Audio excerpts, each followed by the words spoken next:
खामगाव विधानसभा मतदारसंघाचे आमदार ॲडव्होकेट आकाश फुंडकर यांच्या निरंतर पाठपुराव्यामुळे खामगाव शहरासाठी MH56 नोंदणी क्रमांकासह उपप्रादेशिक परिवहन कार्यालयाला मान्यता मिळाली आहे. खामगावच्या विकासात भर घालणारा हा एक महत्त्वाचा टप्पा असून जिल्हा होण्याच्या दृष्टीने आश्वासक पाऊल मानल्या जात आहे. याबद्दल आमदार ॲडव्होकेट आकाश फुंडकर यांनी मुख्यमंत्री एकनाथ शिंदे व उपमुख्यमंत्री देवेंद्र फडणवीस व अजित पवार यांचे आभार मानले. दरम्यान आमदार आकाश फुंडकर यांच्यामुळे खामगाव MH56 अशी शहराला नवी ओळख मिळाली आहे. तर नागरिकांच्या वाहन नोंदणीसाठी बुलढाणा वारीला देखील पूर्णविराम लागणार आहे. बुलढाणा जिल्हा भौगोलिक दृष्ट्या मोठा असल्यामुळे जिल्ह्याच्या घाटावर व घाटाखाली असे दोन भाग विभागले गेले आहेत. घाटाखालील लोकांच्या सोयीचे होण्यासाठी खामगाव जिल्हा निर्मितीची मागणी अनेक वर्षापासून होत आली आहे. याबाबत आमदार ॲडव्होकेट आकाश फुंडकर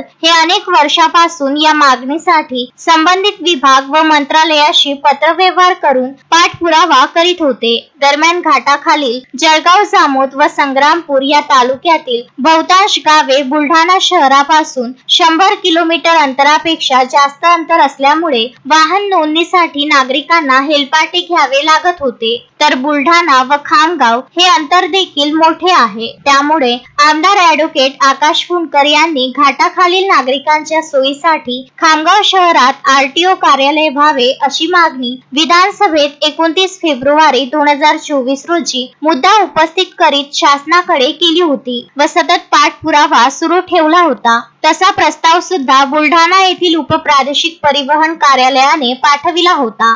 आमदार आकाश फुंडकर यांच्या सततच्या पाठपुराव्याला अखेर यश आले असून 3 ऑक्टोबर 2024 रोजी राज्याच्या गृह विभागाने घेतलेल्या शासन निर्णयानुसार खामगाव येथे उपप्रादेशिक परिवहन अधिकारी दर्जाचे MH56 या नोंदणी क्रमांकासह नवीन कार्यालय सुरू करण्यास मान्यता दिली आहे. तर लवकरच कार्यालयासाठी आवश्यक पदे भरण्यात येऊन सदरील नवीन कार्यालय सुरू करण्यासाठी शासकीय खासगी मालकीची जागा भाडेतत्वावर घेऊन कार्यालय सुरू करण्यात येणार आहे. तसेच नवनिर्मित कार्यालयासाठी एक इंटरसेप्टर वाहनास सुद्धा मंजुरी देण्यात आली आहे. मोहम्मद फारूक, विदर्भ न्यूज, खामगाव.